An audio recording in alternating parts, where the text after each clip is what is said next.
بسم اللہ والحمد للہ والصلاة والسلام علی رسول اللہ۔ صدیق اکبر رضی اللہ تعالی عنہ کا مقام آیت غار کی روشنی میں۔ ہجرت کے اس یادگار اور تاریخ ساز سفر کا ذکر قرآن مجید میں بھی ہے۔ حق تعالی شانہ نے غار ثور کی تنہائیوں میں رسول اللہ صلی اللہ علیہ وسلم کے ساتھ حضرت ابوبکر صدیق رضی اللہ عنہ کی معیت کو خاص طور پر بیان کیا ہے۔ ارشاد باری ہے، إِلَّا تَنصُرُوهُ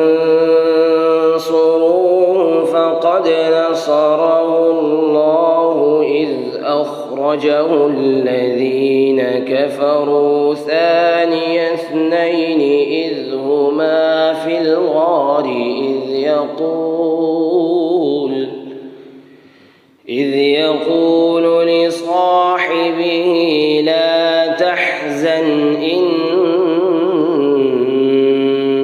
اللَّهَ مَعَنَا۔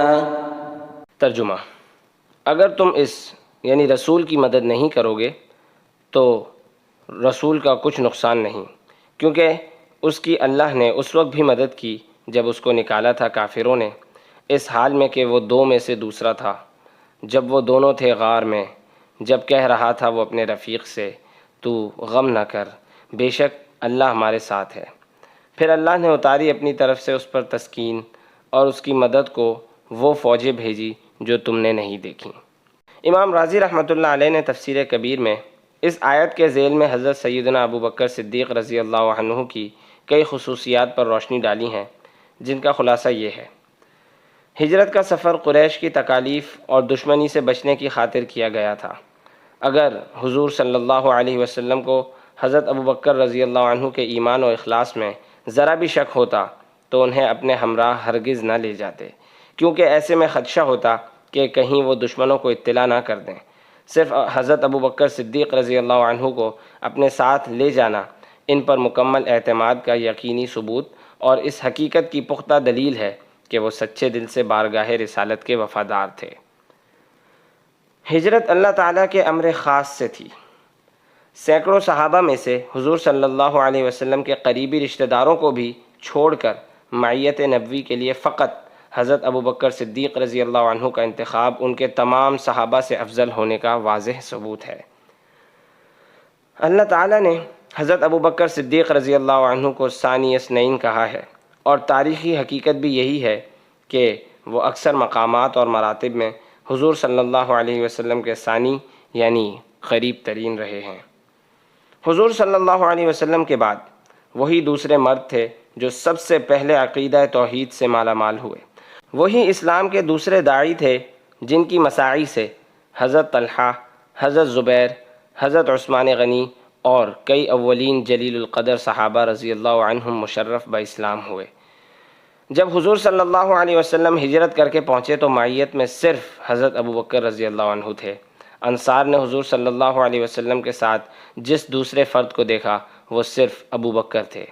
حضرت ابوبکر رضی اللہ عنہ ہر غزوہ میں خدمت اقدس میں ساتھ رہے اور ایک لمحہ بھی الگ نہ ہوئے۔ حضور اکرم صلی اللہ علیہ وسلم کے مرض وفات میں نماز پڑھانے میں بھی وہی ثانی اثنین تھے۔ حضور اکرم صلی اللہ علیہ وسلم کے پہلو میں سب سے قریب مدفون ہو کر اس دنیا میں بھی ثانی اثنین قرار پائے۔ جب غار میں حضرت ابوبکر صدیق رضی اللہ عنہ حضور صلی اللہ علیہ وسلم کی حفاظت کے لیے غم زدہ ہوئے تو اس نازک موقع پر حضور اکرم صلی اللہ علیہ وسلم نے ارشاد فرمایا، ما ظنک یا ابا بکر باثنین اللہ ثالثہما۔ ان دو کے بارے میں تمہارا کیا خیال ہے اے ابو بکر جن کا تیسرا خود اللہ ہے۔ یہ الفاظ حضرت ابوبکر رضی اللہ عنہ کے لیے ہمیشہ ہمیشہ معیت نبوی اور معیت الہیہ کا تمغہ ہیں، جس سے بڑا کوئی اور اعزاز نہیں ہو سکتا۔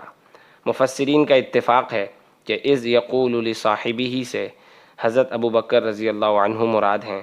اللہ تعالیٰ نے لصاحبہ کہہ کر حضرت ابوبکر رضی اللہ عنہ کو رسول اللہ صلی اللہ علیہ وسلم کا صحابی قرار دیا ہے، لہٰذا علماء کا کہنا ہے کہ جو حضرت ابوبکر رضی اللہ عنہ کو صحابی نہ مانے وہ اس آیت کا منکر ہونے کی وجہ سے دائرہ اسلام سے خارج ہو جائے گا۔